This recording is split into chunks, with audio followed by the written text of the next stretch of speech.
নমস্কাৰ, মই জুবিনে কৈছোঁ। মই অগ্নিযুগৰ অনিৰ্বাপিত এক জ্বলন্ত ফিৰিঙতি, যি দিয়ে মোক দুৰ্নিবাৰ সাহস আৰু শক্তি। শিশুকালতেই উদয় হৈছিল মোৰ মনত জিজ্ঞাসু প্ৰবৃত্তি। অধ্যয়ন পিপাসু মনে বিভিন্ন চাদৰ কিতাপে কৰিছিল মানসিক খাদ্যৰ নিবৃত্তি। দেশ বিদেশৰ বিভিন্ন সাহিত্যৰ প্ৰতি মোৰ আছিল অসীম ধাউতি। ভিক্টৰ হিউগো, মোপাছা আদি বিখ্যাত লেখকৰ কিতাপে প্ৰদান কৰিছিল মোক বিশাল সম্পত্তি। বুজি উঠিলোঁ, সকলো মানুহ একেজন ঈশ্বৰৰ সৃষ্টি।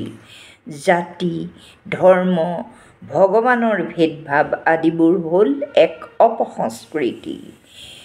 বিশ্বৰ সকলো জনগণ হ'ল বৃহৎ এটাই মানৱ গোষ্ঠী। তেহে বাঢ়ি যায় সম্প্ৰীতি, দূৰ হ'ব সকলো অসূয়া অপ্ৰীতি। মোৰ খেলৰ সহচৰী হ'ল মোহনীয়া সেউজীয়া প্ৰকৃতি। অনাবিল আনন্দৰে পাৰ কৰোঁ অধিক সময়, পাওঁ অসীম তৃপ্তি। গছ হ'ল ঈশ্বৰে দান কৰা অপৰূপ সংস্কৃতি। মই তীব্ৰ গৰ্জনেৰে গছ কটাৰ বিৰোধিতা কৰোঁ। মই স্বাগত জনাওঁ ধুমুহাক। ধুমুহাৰ তাণ্ডৱে মোক শিকায় গাবলৈ জয়গীতি। মানৱতা হ'ল মানুহৰ থাকিবলগীয়া এক ব্যাগুম শক্তি। ই মনৰ বাবে এক গভীৰ প্ৰশান্তি। মানুহে মানুহ বুলি গণ্য নকৰা সকলৰ লগত কথা পাতি পাওঁ মই শান্তি।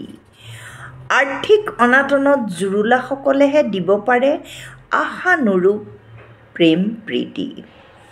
মোৰ নীতি হ'ল মোৰ এৰিব নোৱাৰা ৰীতি নীতি। শুনা, সকলোৱে কথা কম ক'বা। কথাৰ শাৰী হ'ব লাগে সদায়েই চুটি। কৰিবলগীয়া কাম কৰি দেখুৱাবা, কেতিয়াও নকৰি গাফিলতি। দুৰ্গত লোকক সহায়ৰ ক্ষেত্ৰত মই নকৰোঁ সময়ৰ ক্ষতি। দুৰ্ঘটনাগ্ৰস্ত পশু পক্ষীয়েও পায় পিতৃ মৰম, স্নেহ আৰু প্ৰীতি। মই নিবিচাৰোঁ ৰৈ বৈ যোৱা খ্যাতি। ভৰিৰে লঠিয়াই দিওঁ ধৰ্মান্ধতা কুসংস্কৃতি। মোৰ মনৰ অহৰহ জ্বলি থকা ই এক অদমনীয় শক্তি। ধনৰ ধনী মই কেতিয়াও নহওঁ।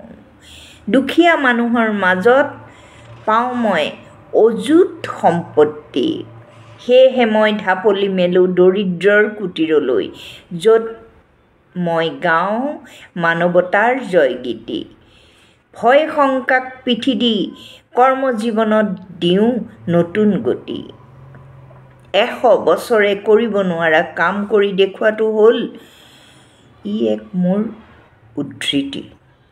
মহাত্মা বুদ্ধৰ বাণীক আগত থৈ কওঁ, মই ভগৱান নহয়, তুমিহে ভগৱান।